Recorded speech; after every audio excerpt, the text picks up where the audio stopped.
En el año 2013 fue la primera vez que la SEC, la Security and Exchange Commission, realizaba algún tipo de comunicado oficial con relación a Bitcoin. ¿Y sabéis cuál era el título de ese comunicado? Un esquema Ponzi en Texas con unos 700.000 Bitcoins acumulados por un estafador. Pues este mes se cumplen 10 años de aquel comunicado de la SEC y para que veáis cómo es la vida, solamente 10 años después los mayores fondos de inversión del mundo están peleando para poder conseguir un ETF en spot de Bitcoin. Y este hecho, ya os adelanto, puede provocar la mayor entrada de capital en Bitcoin de toda su historia. Pero tranquilos, sé que la mayoría de vosotros no tenéis muy claro lo que es un ETF y por ello yo os lo explico.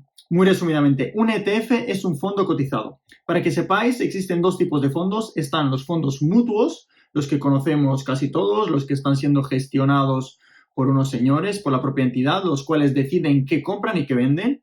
Y los fondos cotizados, que son los fondos los cuales cotizan en bolsa, es decir, sus participaciones se pueden comprar, vender y tradear como si fuese una acción al uso.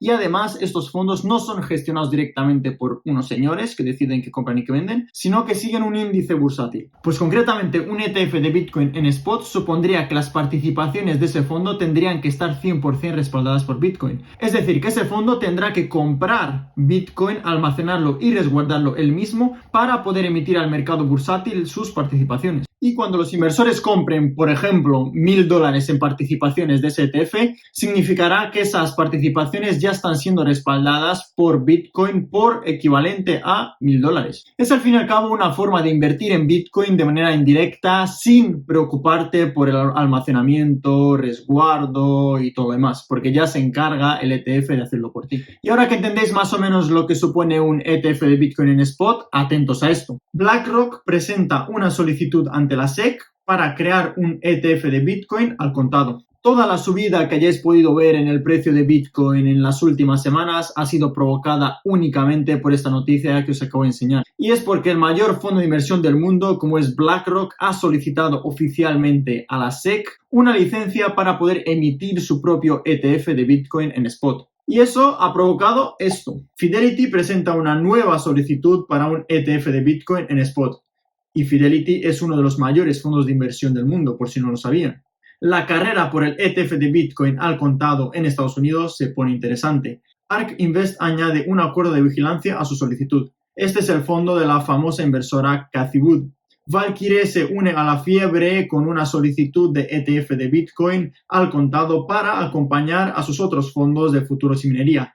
Este fondo ya tiene aprobados varios ETFs de Bitcoin, lo que pasa es que son de futuros. Y podría seguir ya que hay unos cuantos fondos de inversión más y bastante importantes los cuales han solicitado el ETF de Bitcoin en spot. Pero con esto lo que os quería demostrar es la oleada de solicitudes de ETFs que se están produciendo en las últimas semanas a raíz de la solicitud de BlackRock. Pero ahora bien, ¿por qué es tan importante para el precio de Bitcoin la aprobación de un ETF de Bitcoin en spot? Y esto es así porque los inversores, cuando invierten, lo que pretenden es adelantarse al futuro, ser entre los primeros que compran. Entonces, como ellos saben claramente que en el momento en el que se apruebe un ETF de Bitcoin a medio o largo plazo entrará muchísimo capital en Bitcoin, ellos se adelantan, intentan ser los primeros que compran y por eso el precio a corto plazo, en el momento en el que se apruebe un ETF de Bitcoin, pegará una explosión. O sea, esto lo tenéis que tener claro. Un ETF de Bitcoin en spot significará que estos fondos que quieran lanzar sus ETFs tendrán que comprar mucho Bitcoin para poder respaldar las participaciones que vayan a emitir.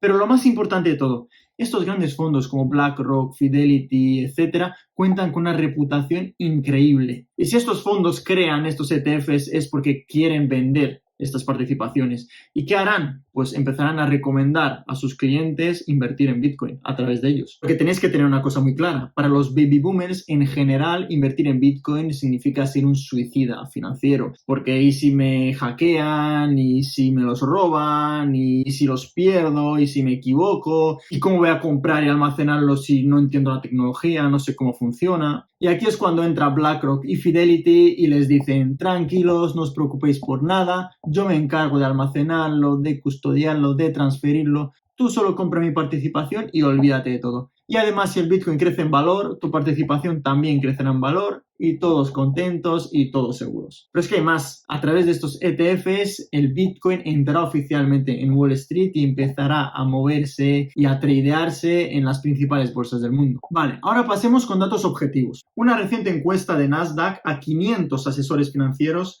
arrojó que el 72% estaría dispuesto a invertir en el mercado si se aprueban estos instrumentos. Por otra parte, el 86% de los asesores que ya tienen parte de su capital en el mercado cripto aseguró que aumentaría su exposición si se aprueban los ETFs al contado, algo que ya sucede en países como Canadá o Brasil. Y ahora quiero que veáis lo que ocurrió cuando se emitió el primer ETF al contado del oro. En el año 2004, su capitalización se multiplicó por 4 en los siguientes 10 años.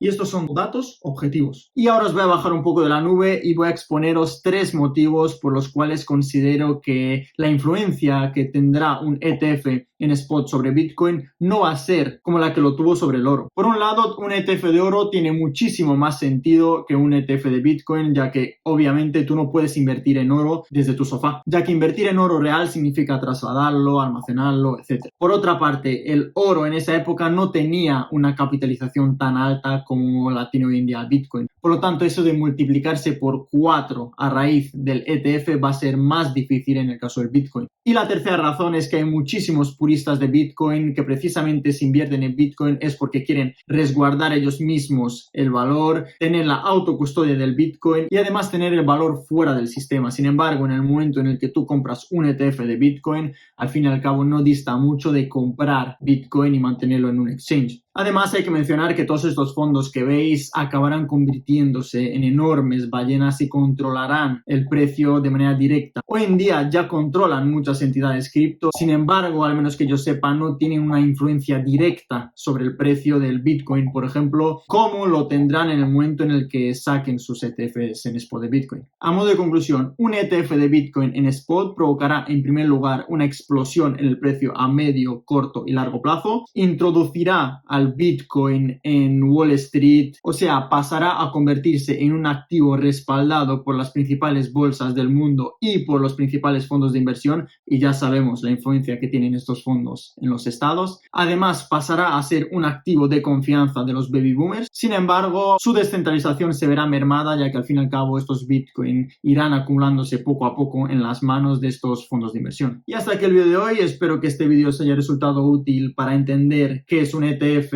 qué es un ETF en spot de Bitcoin y qué es probable que ocurra en el momento en el que se lance el ETF de Bitcoin. Y si es así, dejadme un like y nos vemos en el siguiente vídeo. Un saludo.